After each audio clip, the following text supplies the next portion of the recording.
Yes, chapter number 14 biomolecules. Okay, तो biomolecules में हम लोग क्या कर चुके हैं भाई, बताना जरा कोई भी।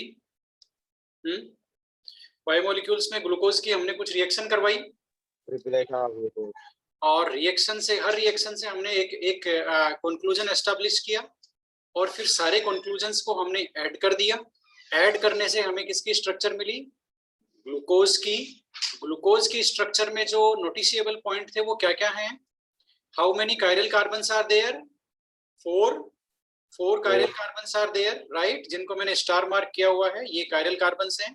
ठीक है, ये देखो जहां भी स्टार मार्क है they are chiral carbons. Okay, इसके अलावा प्राइमरी कार्बन्स कितने हैं यहाँ पर? 1। प्राइमरी कार्बन यहाँ पर 1 है और सेकेंडरी कार्बन बोलो 4। 4 यहाँ पर सेकेंडरी कार्बन है। ठीक है, ये हमने यहाँ नहीं लिखा है, ये हमने ऊपर लिख लिया है। ठीक है, चलो कोई बात नहीं, यहाँ भी लिख देते हैं नंबर ऑफ कायरल कार्बन, ये हो गया 4, है ना। 4 कौन कौन से हैं? C2 से लेकर के ये देखो, ये C2 है, ये C3 है, ये C4 है और ये C5 है। ठीक है, और ये C6 है और वो ऊपर वाला C1 है। नंबरिंग तो यहीं से होगी ना, IUPAC नोमेनक्लेचर, है ना। प्रिंसिपल फंक्शनल ग्रुप को नंबर 1 देंगे। ओके, तो ये C4 कौन से हैं? C2 से C5 तक की जो रेंज है ये है कायरल कार्बन। ठीक है, दूसरा है नंबर ऑफ प्राइमरी OH, वो है 1 और सेकेंडरी OH कितने हैं? वो है 4। ठीक है, और यहाँ पर जो इंपॉर्टेंट बात क्या है, जो फिशर प्रोजेक्शन है that represents the exact special arrangement. Okay, and what is the important in this special arrangement?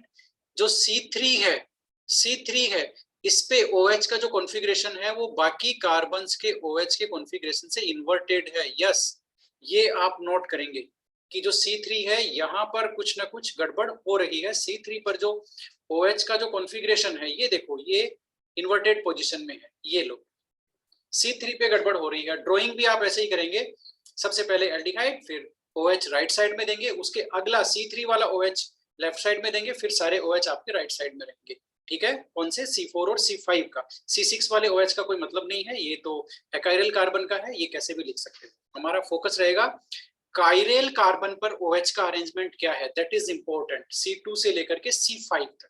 ठीक है, फिर हमने देखा इसका नाम क्या है, इसका नाम है D plus glucose. How we write it correctly?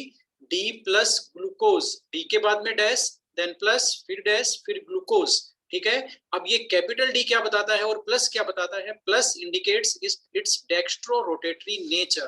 Plus indicates its dextro rotatory nature की ये ऑप्टिकल रोटेशन की डायरेक्शन बताता है, जो कि क्या होनी चाहिए बताओ? Direction of optical rotation clockwise. ठीक है, इसी तरह से ये D क्या है? ये रिलेटिव कॉन्फ़िगरेशन है, और यही से हमारी आज की जो स्टोरी है वो स्टार्ट हो रही है कि ये रिलेटिव कॉन्फ़िगरेशन क्या चीज है बोल करके। ठीक है, हमें इस पॉजिटिव का मीनिंग तो समझ में आ गया, पॉजिटिव साइन का, कि ये डेक्स्ट्रोरोटेटरी जो नेचर है उसको बताता है, लेकिन रिलेटिव कॉन्फ़िगरेशन, ये जो कैपिटल D है ये क्या है? ये आपके पहली बार आया है। देखो, आपने कहीं और देखा है क्या कैपिटल D? बताना जरा। Yes sir. कहाँ देखा है बता दो। राइट है, राइट सर वहाँ पे हेलो एल्केन्स में सर। हेलो एल्केन्स में? अरे वो D अलग है, वो वही तो मैं बता रहा हूँ यहाँ पर कि वो D तो डेक्स्ट्रो को इंडिकेट करता है। अभी बताता हूँ, रुको। DL नोमेनक्लेचर, और इसको क्या बोलते हैं?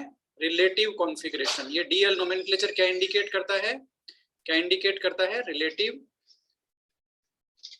कॉन्फ़िगरेशन। ये लो, रिलेटिव कॉन्फ़िगरेशन। ठीक है, अब मेरी बात को ध्यान से सुनो। आपने क्या देखा है? वो आपने देखा है स्मॉल d और l। ठीक है ना, और वो भी आपने क्या देखा है? देखो, स्मॉल d जो होता है, अच्छा स्मॉल d और l देखा है, उसमें जो स्मॉल d होता है उसको हम लोग प्लस साइन से भी लिखते हैं। बात सही है ना, और ये इंडिकेट करता है क्या? क्या? Dextro rotatory.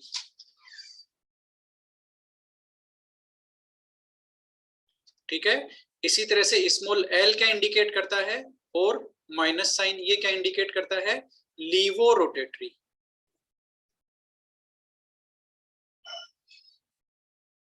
ठीक है, तो ये डी और एल क्या इंडिकेट कर रहे हैं भाई, ये इंडिकेट कर रहे हैं, इंडिकेट्स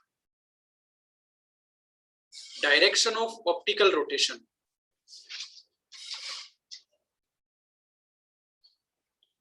ऑप्टिकल रोटेशन, ये बात सही है ना। ये डी और एल आप पढ़ चुके हो, कहां पर बताना जरा, कहां पढ़ चुके हो। हेलो एल्केन में जो स्टीरियो केमिस्ट्री वाला चैप्टर हमने डिस्कस किया था वो ये था, उसमें डी और एल, ये वाला स्मॉल डी और एल लेटर्स हमने डिस्कस किए थे, ये इंडिकेट करते हैं ऑप्टिकल रोटेशन की डायरेक्शन को, डेक्स्ट्रो रोटेटरी और लीवो रोटेटरी। डेक्स्ट्रो का मतलब क्लॉकवाइज रोटेशन, लीवो का मतलब एंटी क्लॉकवाइज रोटेशन। इतनी कहानी हुई। अब हम यहाँ पर देख रहे हैं कैपिटल डी और एल, ये कैपिटल डी और जो एल है ये डिफरेंट है, और ये क्या इंडिकेट करते हैं, रिलेटिव कॉन्फ़िगरेशन।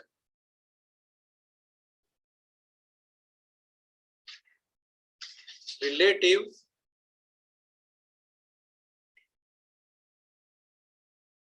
कॉन्फ़िगरेशन, ठीक है। अब रिलेटिव कॉन्फ़िगरेशन क्या होता है बोल करके, रिलेटिव कॉन्फ़िगरेशन ये होता है कि जो मॉलिक्यूल्स, जो ये जो जैसे ग्लूकोज है ना, तो जो कार्बोहाइड्रेट मॉलिक्यूल्स है बेसिकली उनके फिशर प्रोजेक्शन के बेसिस पे, फिशर प्रोजेक्शन को देख करके है ना, इनका कॉन्फ़िगरेशन असाइन करना, फिशर प्रोजेक्शन को देख करके इनका कॉन्फ़िगरेशन असाइन करना कि ये इनका कौन सा कॉन्फ़िगरेशन है, कौन सा कॉन्फ़िगरेशन है, डी है या एल है। ठीक है, वो हम कैसे बता सकते हैं, वो पहले इसके कॉन्सेप्ट को समझ लेते हैं कि ये डी और एल का चक्कर क्या है, ये कहां से आते हैं।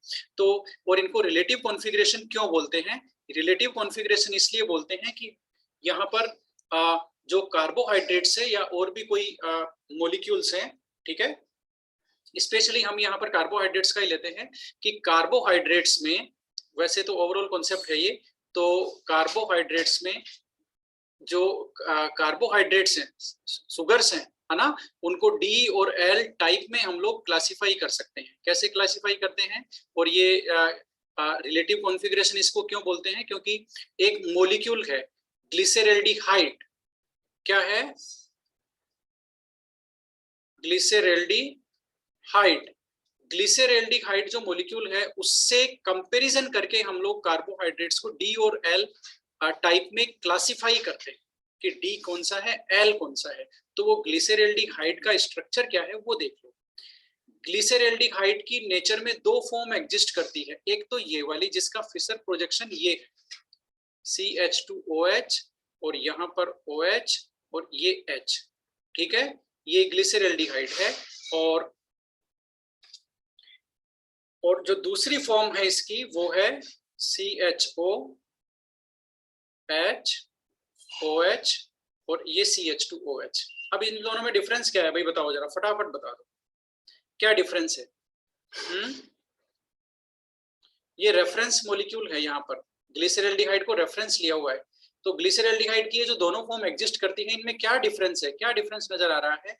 एक में तो OH कौन सी है, OH कौन सी साइड में है, इन लेफ्ट साइड, ठीक है, और एक में OH कौन सी साइड में है, राइट साइड में, राइट साइड में OH इन राइट साइड। आपको यही फोकस करना है, ठीक है। तो अब डी और एल नोमेनक्लेचर सुन लो। डी और एल नोमेनक्लेचर क्या है, आपको किसी भी स्टीरियो कोई भी जो स्टीरियो आइसोमर है, कोई भी कंपाउंड है जिसका फिशर प्रोजेक्शन आपको दिया हुआ है, क्या दिया हुआ है, फिशर प्रोजेक्शन, ठीक है, ये फिशर प्रोजेक्शन है, डी ग्लिसरल्डिहाइड का क्या है, ये फिशर प्रोजेक्शन है, ठीक है। और हमारे पास जो ग्लूकोज का है वो भी उसका फिशर प्रोजेक्शन है, ठीक है। तो ये फिशर प्रोजेक्शन आपको दिया हुआ है, फिशर प्रोजेक्शन में आपको कॉन्सेंट्रेट करना है लोएस्ट कायरल कार्बन पर। किस पे कॉन्सेंट्रेट करना है, इन फिशर प्रोजेक्शन,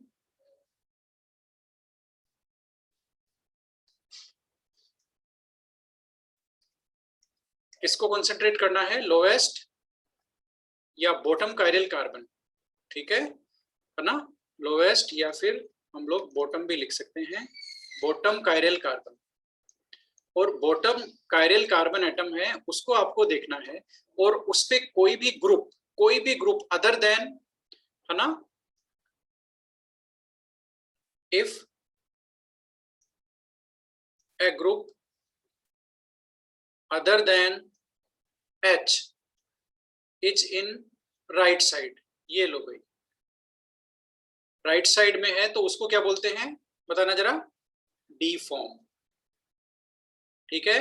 और यदि वो लेफ्ट साइड में है तो क्या बोलेंगे, एल फॉर्म, ठीक है, उसको हम लोग बोलेंगे एल फॉर्म। ओके, ठीक है। क्यों बोलेंगे, क्योंकि ये हमारा स्टैंडर्ड क्या है, हमारे ग्लिसरल्डिहाइड, ग्लिसरल्डिहाइड का वो मॉलिक्यूल जिसमें OH राइट साइड में है उसको हम लोगों ने बाय डिफॉल्ट नाम दे दिया डी ग्लिसरल्डिहाइड, ये डी ग्लिसरल्डिहाइड है। और जिसमें OH लेफ्ट साइड में है उसको हम लोग बोलते हैं एल ग्लिसरल्डिहाइड। बात समझ में आई? तो ये D और L यहां से आया है। यदि OH जो ग्लिसरल्डिहाइड है उसकी जो दोनों फॉर्म है जिसमें OH राइट साइड में है उसको हमने कह दिया डिफॉल्टली क्या, डी ग्लिसरल्डिहाइड, जिसमें OH राइट साइड में है, ठीक है, उसको हमने L फॉर्म दे दिया। और इन दोनों के कंपैरिजन में इनको एज ए स्टैंडर्ड लेते हुए बाकी सारे मॉलिक्यूल्स को डी और एल के टाइप में क्लासिफाई कर सकते हैं। अब कोई भी मॉलिक्यूल आपके सामने आए जिसमें H के अलावा कोई भी ग्रुप हो, NH2 हो, Cl हो, कोई भी हो, बॉटम कायरल कार्बन पे देखना है H के अलावा कोई भी ग्रुप, एक H है और एक उसके सामने कोई भी दूसरा है, यदि वो राइट साइड में है तो वो D हो गया, यदि वो लेफ्ट साइड में है तो वो L, ठीक है। तो ग्लिसरल्डिहाइड की जो दोनों फॉर्म है, वापस सुन लो, ग्लिसरल्डिहाइड के दोनों फॉर्म है, एक ये डेक्स्ट्रोरोटेटरी है, एक ये लीवोरोटेटरी है, ठीक है। इनमें से डेक्स्ट्रोरोटेटरी जिसमें OH ग्रुप राइट साइड में है इसको डी फॉर्म बोलते हैं, और जिसमें OH ग्रुप लेफ्ट साइड में है उसको एल फॉर्म बोलते हैं। अब बाकी सारे मॉलिक्यूल्स जिनका आपके पास फिशर प्रोजेक्शन अवेलेबल है उनमें आपको बॉटम कायरल कार्बन देखना है, और उस पे ये देखना है कि हाइड्रोजन के अलावा जो दूसरा ग्रुप जुड़ा हुआ है वो किस साइड है, ठीक है। वो हो गया आपका यदि वो राइट साइड है तो डी फॉर्म हो गई, यदि वो लेफ्ट साइड है तो वो एल फॉर्म हो गई। अब बात करते हैं ग्लूकोज की, कि ग्लूकोज में वो डी कहां से आया। तो ग्लूकोज का स्ट्रक्चर देखो, ये है, ये 4 कार्बन हो गए, ये CH2OH, इस तरह से आप ड्रॉ करते हैं। सबसे पहला OH है वो राइट साइड में देना है, फिर लेफ्ट साइड में देना है, फिर दोनों OH राइट साइड में देना है। देखो इस तरह से ड्राइंग का ये तरीका है, ये हाइड्रोजन, ये हाइड्रोजन, ये हाइड्रोजन हो गया, ये ग्लूकोज हो गया। बॉटम कायरल कार्बन पे आपको फोकस करना है। बॉटम कायरल कार्बन आपका ये है, देखो लोएस्ट कायरल कार्बन यही तो है, ये CH2OH, ये थोड़ी ना है कायरल कार्बन, ये नहीं है, ठीक है। तो इस पे OH कौन सी साइड में है बताना जरा, राइट साइड है क्या? और राइट साइड में है तो ये कौन सी फॉर्म हो गई? डेक्स्ट्रो, नॉट डेक्स्ट्रो, इस डी का मतलब डेक्स्ट्रो नहीं है, वो स्मॉल डी का मतलब है, बात को समझो, वो स्मॉल डी का मतलब है डेक्स्ट्रो, ठीक है। यहां पर डेक्स्ट्रो लीवो नहीं है, यहाँ पर डी फॉर्म, क्या है, डी फॉर्म, डी फॉर्म। तो ये ग्लूकोज का हम लोग पूरा नाम लिखते हैं ना, क्या लिखते हैं बताना जरा, डी प्लस ग्लूकोज। अब समझ में आ गया इस डी का मतलब क्या है, ये जो नाम लिखते हैं हम लोग डी डैश फिर प्लस फिर ग्लूकोज, ऐसे ही लिखते हैं ना। अब समझ में आया इसका प्लस का मतलब क्या है? प्लस का मतलब है ये रिलेटिव कॉन्फ़िगरेशन बताता है कि ग्लूकोज अपनी डी फॉर्म में एग्जिस्ट करता है। और इसको रिलेटिव कॉन्फ़िगरेशन क्यों बोलते हैं भाई, बताना जरा क्यों बोलते हैं? क्योंकि ये एक रेफरेंस के रिलेशन में डिसाइड हो रही है, और हमारा रेफरेंस क्या है, ग्लिसरल्डिहाइड का मॉलिक्यूल। ग्लिसरल्डिहाइड के मॉलिक्यूल को रेफरेंस लेते हैं हम लोग कि भाई ग्लिसरल्डिहाइड में OH राइट साइड में है तो वो डी है, इसी तरह से जिनमें भी OH राइट साइड में है वो सारे डी है। तो हमने रेफरेंस किसका दिया, ग्लिसरल्डिहाइड का दिया, है ना। इसके उसके रिलेशन में इन सब का डिसाइड किया, इसलिए ये ग्लूकोज की डी फॉर्म है। तो अब आपको पता चल गया। अब जैसे मान लेते हैं ये स्टीरियो आइसोमर है एक, ठीक है ना। अब इसको आप क्या बोलेंगे बताओ, ये क्या हुआ, ये डी फॉर्म हुई कि नहीं हुई? क्यों? क्यों होगी? क्योंकि ये H के अलावा जो ये जो ग्रुप है लोएस्ट कायरल कार्बन पर, ये राइट साइड में है, ठीक है ना? इसी तरह से आपके सामने, हाँ आपके सामने ये सपोज ये ग्रुप है, ये एक कंपाउंड है। अब ये मैं आर्बिट्रेरली ड्रॉ कर रहा हूं, देखो, है ना? ठीक है, तो आपको लोएस्ट पे ध्यान देना है। तो ये कौन सी फॉर्म होगी बताओ? यहाँ पर मैंने एबीसीडी कुछ भी लिख दिया, ये लो, ये कौन सी फॉर्म है बताना जरा, नंबर 2? L form. ये एल फॉर्म है, ये एल फॉर्म है। तो ये डी और एल क्या है? रिलेटिव कॉन्फ़िगरेशन है या एक्चुअल कॉन्फ़िगरेशन? रिलेटिव कॉन्फ़िगरेशन है। किसके रिलेशन में ड्रॉ कर रहे हैं, किससे कंपेयर करके? स्टैंडर्ड कौन है? ग्लिसरैल्डिहाइड। ग्लिसरैल्डिहाइड देखना क्या है, हाइड्रोजन के सामने वाला जो दूसरा ग्रुप है अदर देन हाइड्रोजन, वो किस साइड है, ठीक है? तो ये हो गया अल्फा डी ग्लूकोज में, डी का मतलब पता चल गया हमें, अल्फा का सॉरी इसका डी प्लस ग्लूकोज में, डी प्लस ग्लूकोज में डी का मतलब पता चल गया रिलेटिव कॉन्फ़िगरेशन, और इसका मतलब पता चल गया, प्लस का मतलब क्या? डेक्स्ट्रोरोटरी। अब एक बड़ी अजीब सी बात है ना? वो क्या बात है? अब ये देखो भाई, नेचुरली जो अकरिंग होते हैं ना, all naturally occurring carbohydrates, naturally occurring लिख लो आप लोग, एमएस, वो सारे के सारे क्या होते हैं? एग्जिस्ट इन या एग्जिस्ट इन डी फॉर्म। ये लो, है ना कोइंसिडेंस? सब के सब डी में होते हैं, जैसे डी ग्लूकोज, डी फ्रक्टोज, ठीक है, डी राइबोस। तो ये सारे जितने भी नेचुरली अकरिंग एमएस होते हैं ना, ये सब के सब कौन सी फॉर्म होती है बताना जरा? डी फॉर्म होती है, ठीक है? ये एक कोइंसिडेंस है। देखो अब कितना डिफरेंस है, देखो डी और एल होने में। डी हमारे कितने काम के हैं, एल हमारे कोई काम का ही नहीं है। तो स्टीरियो केमिस्ट्री की वजह से भी ये जो कॉन्फ़िगरेशन है, ये बहुत ज्यादा इंपॉर्टेंट होते हैं। किसी भी कंपाउंड की यूटिलिटी इन कॉन्फ़िगरेशन से अटैच होती है। कॉन्फ़िगरेशन चेंज, उसकी यूटिलिटी कंप्लीटली चेंज। अब एल ग्लूकोज तो नेचर में एग्जिस्ट ही नहीं करता, एल ग्लूकोज नेचर में एग्जिस्ट ही नहीं करता, उसका कोई यूज ही नहीं है। और डी ग्लूकोज देख लो, it is most probably it is most abundant organic compound on the earth, D glucose, है ना? तो यहां से पता चलता है कि स्टीरियो केमिस्ट्री या ओरिएंटेशन या कॉन्फ़िगरेशन किसी मॉलिक्यूल का उसके फंक्शंस में कितना इंपॉर्टेंट रोल प्ले करता है, ठीक है? तो ये यहाँ पर एक बात हुई। तो ये डी और एल का जो रिलेटिव नोमेनक्लेचर वाला जो टॉपिक था वो हमारा खत्म हुआ। अब हमने इसकी ओपन चेन स्ट्रक्चर देखी है। देखो ग्लूकोज की ये जो स्ट्रक्चर है, ये जो स्ट्रक्चर है आपके सामने, this structure is called open chain structure. और ये हमने एस्टैब्लिश कर ली कि ये ओपन चेन स्ट्रक्चर होती है, सारे एलिमेंट इसके समझ लिए हमने, ठीक है ना? अब ये ओपन चेन स्ट्रक्चर हमने बना तो ली इसके रिएक्शंस से कंक्लूजन एस्टैब्लिश करके, लेकिन अब हमें पता चला कि इस स्ट्रक्चर के ढेर सारे लिमिटेशंस हैं। तो इस स्ट्रक्चर में क्या क्या लिमिटेशंस हैं उसकी हम लोग बात कर लेते हैं। हेडिंग लगाओ आप लोग, limitations of open chain structure of glucose. ये लो भाई, ग्लूकोज की ओपन चेन स्ट्रक्चर के क्या क्या लिमिटेशंस हैं, क्या क्या प्रॉब्लम्स है यहाँ पर। तो सबसे पहली आपकी प्रॉब्लम है ना? या फिर आप लोग यहाँ पर सबसे पहले एक वैसे ही पॉइंट लिख लेते हैं, लिख लो आप लोग।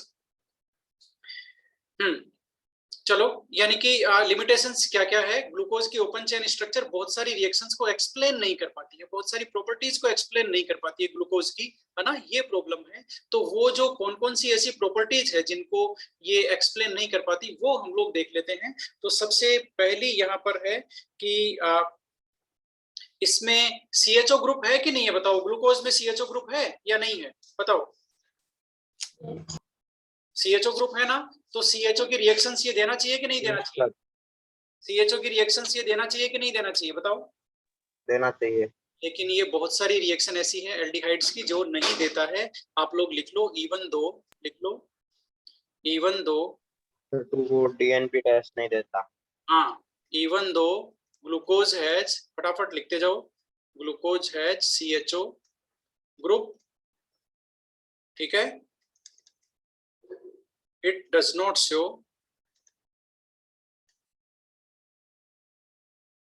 show following reactions of following reactions of aldehydes. Aldehydes की ये रिएक्शंस नहीं देता। कौन कौन सी रिएक्शन नहीं देता भाई? 2,4-DNP टेस्ट नहीं देता। ये लो 2,4-DNP टेस्ट देना चाहिए, नहीं देता। क्या करें? ठीक है। और क्या नहीं देता? स्किफ टेस्ट नहीं देता,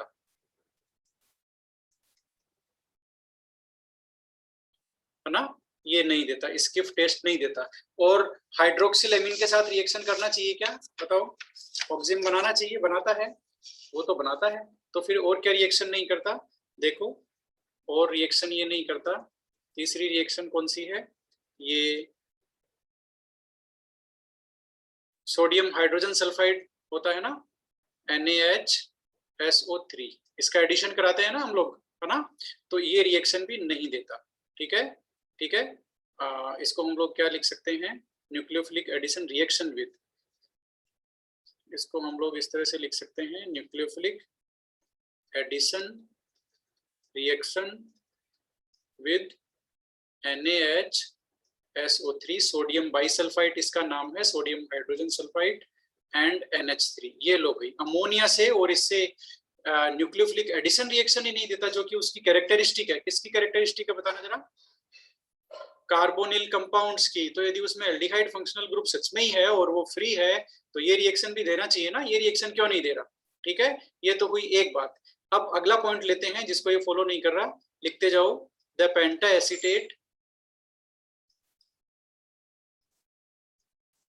acetate of glucose,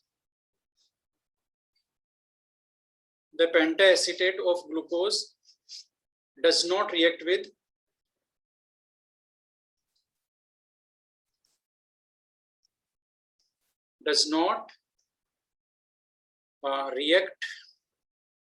react with NH2OH to form ऑक्सिम। ये लो भाई। अब पेंटा एसीटेट हमने बनाया था क्या? बताना जरा। पेंटा एसीटेट हमने बनाया है? देखो, देखते हैं बनाया है कि नहीं बनाया है ना? सबसे लास्ट रिएक्शन थी शायद पेंटा एसीटेट वाली। ये देखो, ग्लूकोज पेंटा एसीटेट बना रहा है, किसके साथ रिएक्शन करके? एसिटिक एनहाइड्राइड के साथ रिएक्शन करके। और इस पेंटा एसीटेट में थ्योरेटिकली हमने ये दिखाया है कि इसमें CHO ग्रुप है, लेकिन एक्चुअल में यहाँ पर CHO ग्रुप फ्री नहीं है। ये तो हमने रिएक्शन बैलेंस करने के लिए, उसको बताने के लिए दिखाया है। एक्चुअल में थ्योरेटिकली देखो, ये CHO ग्रुप है इसमें, तो थ्योरेटिकली ये जो ग्लूकोज पेंटा एसीटेट है, ये हाइड्रोक्सिलेमिन से रिएक्शन करके ऑक्सिम बनाना चाहिए। बनाना चाहिए कि नहीं बनाना चाहिए? क्योंकि कार्बोनिल कंपाउंड है, तो NH2OH के साथ रिएक्शन करना चाहिए, न्यूक्लियोफिलिक एडिशन रिएक्शन होनी चाहिए और ऑक्सिम बनना चाहिए। लेकिन क्या हुआ? ऑक्सिम नहीं बनाता है। कौन? ये जो पेंटा एसीटेट है वो। तो ये भी एक प्रॉब्लम हो गई कि इसका जो पेंटा एसीटेट है ना, वो ऑक्सिम नहीं बनाता है। Penta acetate does not react with to form oxime. ये क्या इंडिकेट करती है? It indicates that CHO group is not free in pentaacetate. ये लो भाई, पेंटाएसीटेट में वो फ्री नहीं है, तो वहां कुछ ना कुछ चक्कर है। ठीक है, CHO group is not free in pentaacetate. ठीक है, या वो एब्सेंट है, ये भी कह सकते हैं हम, है ना? CHO group is absent in pentaacetate. ठीक है, ओके। ये अगली प्रॉब्लम हो गई। अब थर्ड एक प्रॉब्लम लेते हैं भाई। थर्ड कौन सा ऑब्जर्वेशन है जिसको ओपन चेन स्ट्रक्चर बता नहीं पाती? वो काफी सिंपल है, और वो है आपका, ये ग्लूकोज का हम लोग सॉल्यूशन बनाते हैं ना, है ना? सॉल्यूशन बना करके कुछ इसको छोड़ देते हैं, है ना? चलो वो बाद में देखते हैं। सबसे पहले आप लोग लिख लो, सबसे अगला फीचर लिख लो इसका, glucose exist in two different crystalline forms. ये लो भाई, दो डिफरेंट क्रिस्टलाइन फॉर्म में एग्जिस्ट करता है। कौन? ग्लूकोज। ठीक है, और वो दो डिफरेंट एग्जिस्ट फॉर्म कौन सी है, दे आर वो कौन सी है अभी बताते हैं आपको। एक alpha glucose, they are alpha glucose and beta glucose, ठीक है, बीटा ग्लूकोज, ठीक है। These cannot be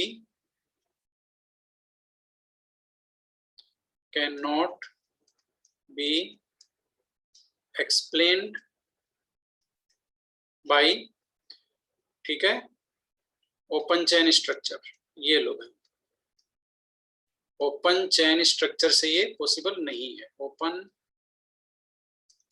chain structure of glucose, ये लो ग्लूकोज की जो ओपन चेन स्ट्रक्चर है उससे हम इसकी जो आप लोग इसकी क्रिस्टलाइन फॉर्म देखोगे ना ग्लूकोज की, तो वो आपको दो तरह की मिलेगी, ठीक है, दो तरह की क्रिस्टलाइन फॉर्म में ये एग्जिस्ट करता है नेचर में, ठीक है। तो यहाँ पर ये समझ में नहीं आ रहा कि ओपन चेन स्ट्रक्चर से दो तरह की क्रिस्टलाइन फॉर्म कैसे बन रही है, वो तो बननी ही नहीं चाहिए। और इन दो जो ये जो क्रिस्टलाइन फॉर्म है इनको हम लोग बोलते हैं अल्फा ग्लूकोज और बीटा ग्लूकोज। तो ये भी एक ऑब्जर्वेशन है जो ओपन चेन स्ट्रक्चर इसको भी एक्सप्लेन नहीं कर पा रही है कि दो क्रिस्टलाइन फॉर्म कहाँ से आ गई, ठीक है। अगला हम लोग चलते हैं, फोर्थ हमारा काफी इंपॉर्टेंट टॉपिक है। अच्छा, ये जो दो क्रिस्टलाइन फॉर्म है इनका हम लोग वो ले लेते हैं भाई, मेल्टिंग पॉइंट और ये सब क्या है। फिर बाद में चेक किया कि ये सच में ही दो डिफरेंट फॉर्म है क्या, हाँ तो ये सच में ही डिफरेंट फॉर्म है। कौन, अल्फा ग्लूकोज और बीटा ग्लूकोज, ठीक है। और ये मिलती कैसे है या इनको अलग अलग हम बनाते कैसे हैं, तो आपको क्या लेना है, कॉन्सेंट्रेटेड सॉल्यूशन ऑफ ग्लूकोज ये लेना है। और इसका क्रिस्टलाइजेशन कराना है कितने टेम्परेचर पे, क्रिस्टलाइजेशन एट 303 के, इतने टेम्परेचर पे इसका क्रिस्टलाइजेशन कराएंगे। आपको एक्वस सॉल्यूशन लेना है, कॉन्सेंट्रेटेड सॉल्यूशन ऑफ ग्लूकोज, ठीक है, और इतने टेम्परेचर पे आप उसका कराएंगे क्रिस्टलाइजेशन। तो आपको क्या मिलेगा, अल्फा फॉर्म मिलेगी, जिससे आप लिखेंगे कैसे, अल्फा डी प्लस ग्लूकोज, ये लो अल्फा डी प्लस ग्लूकोज हो गया, ठीक है। कब मिलेगा ये आपको, जब आप 303 के पर क्रिस्टलाइजेशन कराएंगे। और ये एक डिफरेंट क्रिस्टलाइन फॉर्म है, ये कैसे प्रूव हुआ, इसका मेल्टिंग पॉइंट डिफरेंट है, मेल्टिंग पॉइंट इसका डिफरेंट है, इसका मेल्टिंग पॉइंट है 419 के इसका मेल्टिंग पॉइंट, और इसका स्पेसिफिक रोटेशन भी डिफरेंट है, किसका, अल्फा का। स्पेसिफिक रोटेशन जानते हो ना, ऑप्टिकल एक्टिविटी, स्पेसिफिक रोटेशन वो भी डिफरेंट है, वो है 111 डिग्री, 111 डिग्री, ये इसका स्पेसिफिक रोटेशन है। तो ये एक फॉर्म है कौन सी, अल्फा। अब दूसरी फॉर्म कैसे मिलती है आपको, वापस इसका कॉन्सेंट्रेटेड सॉल्यूशन ऑफ ग्लूकोज लेना है। और अब यहाँ पर आप क्रिस्टलाइजेशन कितने टेम्परेचर पे करवाएंगे, थोड़ा सा टेम्परेचर यहाँ पर आपको डिफरेंट लेना है, ठीक है। हम लोग लिखेंगे क्रिस्टलाइजेशन, आप लोग भी लिखते जाइए, क्रिस्टलाइजेशन एट 371 के, इतने टेम्परेचर पे आपको क्रिस्टलाइजेशन कराना है। तो आपको मिलेगा क्या, beta form, beta dash D dash plus dash glucose, ये लो भाई। अब यहाँ पर ये पेन काम नहीं करेगा, इसलिए आप इसको ग्लूकोज शॉर्ट में लिख लो, ठीक है, ओके। तो ये बीटा प्लस ग्लूकोज फॉर्म हो गई। अब बीटा प्लस ग्लूकोज का मेल्टिंग पॉइंट देख लेते हैं क्या है। इसका मेल्टिंग पॉइंट है 423, ये लो भाई, इसमें डिफरेंस है 423 के, ठीक है। इसका मेल्टिंग पॉइंट ज्यादा है। और स्पेसिफिक रोटेशन भी देखते हैं इसका कितना है, इसका स्पेसिफिक रोटेशन बड़ा खास है 19.2 डिग्री, ठीक है। तो ये स्पेसिफिक रोटेशन देखो दोनों ही प्लस का है, प्लस का मतलब दोनों ही डेक्स्ट्रोरोटेटरी फॉर्म है ना, ये प्लस है ये वैल्यू किसकी, 111 की, है ना, प्लस 111। और यहाँ पर भी प्लस क्या है, 19.2 डिग्री, ठीक है। क्योंकि ये डेक्स्ट्रोटेट्री है ना, डेक्स्ट्रोटेट्री है तो वो स्पेसिफिक रोटेशन की वैल्यू किसमें होगी, प्लस में। ठीक है, तो ये तो हुई एक बात। तो अब आपने देखे कौन कौन से फीचर हैं। सबसे पहला फीचर कौन सा है, एल्डिहाइड फंक्शनल ग्रुप है, लेकिन उसके बाद भी ग्लूकोज ये वाले जो रिएक्शंस है इनको परफॉर्म नहीं कर सकता, इसलिए ओपन चेन स्ट्रक्चर यहाँ पर फेल हो गई। कि ये ओपन चेन स्ट्रक्चर क्लियरली कह रही है कि CHO ग्रुप उसमें फ्री है, तो ये रिएक्शन होनी चाहिए। दूसरा, ग्लूकोज का जो पेंटा एसीटेट हमने बनाया और हमने रिएक्शन कराई है, उसमें भी ये पता चल रहा है कि CHO ग्रुप तो उसमें फ्री है, तो उसका यदि हम लोग इससे रिएक्शन कराएंगे, किससे, ऑक्सिम से, हाइड्रोक्सिल एमीन से रिएक्शन कराएंगे तो ऑक्सिम बनना चाहिए, लेकिन नहीं बनता है। इसका मतलब पेंटा एसीटेट में CHO फ्री नहीं है। यस। उसके बाद में मोस्ट इंपोर्टेंट ये है कि नेचर में ग्लूकोज की 2 क्रिस्टलाइन फॉर्म एग्जिस्ट करती है। ठीक है, और उनको हम लोग बोलते हैं अल्फा ग्लूकोज और बीटा ग्लूकोज। तो ये जो existence of 2 crystalline form, it cannot be explained on the basis of open chain structure of glucose. Okay, and how we can get these 2 crystalline forms? By crystallizing concentrated solution of glucose at different temperatures. When we crystallize at 303 K, then we get alpha form. Okay, and the melting point of alpha 419 K, specific rotation is this one. तो ये जो experimental data है melting point और specific rotation का, दोनों का different है, beta का और अल्फा का। ये प्रूव कर रहा है कि अल्फा और बीटा सच में ही डिफरेंट है एक दूसरे से, वो एक नहीं है, वो डिफरेंट क्रिस्टलाइन फॉर्म्स है। That's why they have different melting point. Even melting point तो यदि सब्सटेंस एक है तो एक ही होना चाहिए, लेकिन यहाँ पर अल्फा और बीटा डिफरेंट है, इसलिए इनका मेल्टिंग पॉइंट भी डिफरेंट है और इनका स्पेसिफिक रोटेशन भी डिफरेंट है। ठीक है, ये ओपन चेन स्ट्रक्चर से बिल्कुल पता नहीं चला कि कैसे 2 क्रिस्टलाइन फॉर्म इसकी होती है। ठीक है, तो ये हुई एक बात। इसके अलावा और भी एक इंपॉर्टेंट फीचर है जो हम इससे एक्सप्लेन नहीं कर सकते। किससे एक्सप्लेन नहीं कर सकते, ओपन चेन स्ट्रक्चर से, है ना। वो कौन सा फीचर है वो आप लोग लिख लो फटाफट। कितना नंबर आ गया ये बताना जरा। कितना नंबर आ गया भाई? 4 आ गया, तो ये लो 4।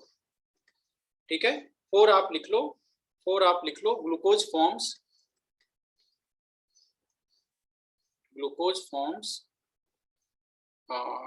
2 different glucosides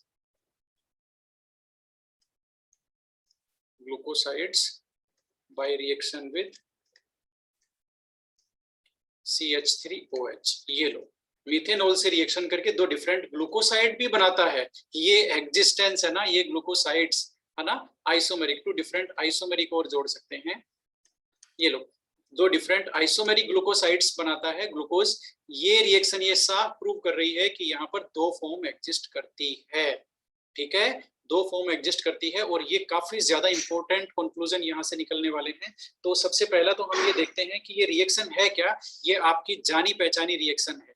ठीक है, ये रिएक्शन आपकी जानी पहचानी है, C6H12O6। ये रिएक्शन हमने कराई CH3OH से और in presence of dry HCl। बता दो ये कौन सी रिएक्शन है? न्यूक्लियोफिलिक एडिशन रिएक्शन में इसमें क्या बनता है? आपको याद आ रहा होगा, अल्कोहल और ड्राई HCl की प्रेजेंस में एल्डिहाइड्स की रिएक्शन कराते हैं तो क्या बनना चाहिए बताओ? कोई एसिटेल, हेमी एसिटेल बनता है क्या? बताओ सर। पहले हेमी एसिटेल बनेगा, फिर एसिटेल बनेगा, फिर एसिटेल बनेगा। ठीक है, तो इसमें जो बनता है ना, सबसे पहले तो हम ये देखते हैं C6H12O6, है ना। अच्छा, यहाँ पर हेमी एसिटेल बनाना है ना, तो यहाँ पर हेमी एसिटेल इसका तो 11 करना पड़ेगा और O का 5 करना पड़ेगा। ये हो गया, और OCH3। ये हमने कंडेंस्ड फॉर्मूला लिखा है किसका? हेमी एसिटेल का। हेमी एसिटेल का कैसे पता चला अभी बताऊंगा मैं आपको। और इसको बोलते क्या है? ग्लूकोसाइड्स। यहाँ पर 2 फॉर्म्स है, अल्फा एंड बीटा ग्लूकोसाइड्स। ठीक है, तो हम लोग इसको लेते हैं सेकंड मीटिंग में। Okay, just connect.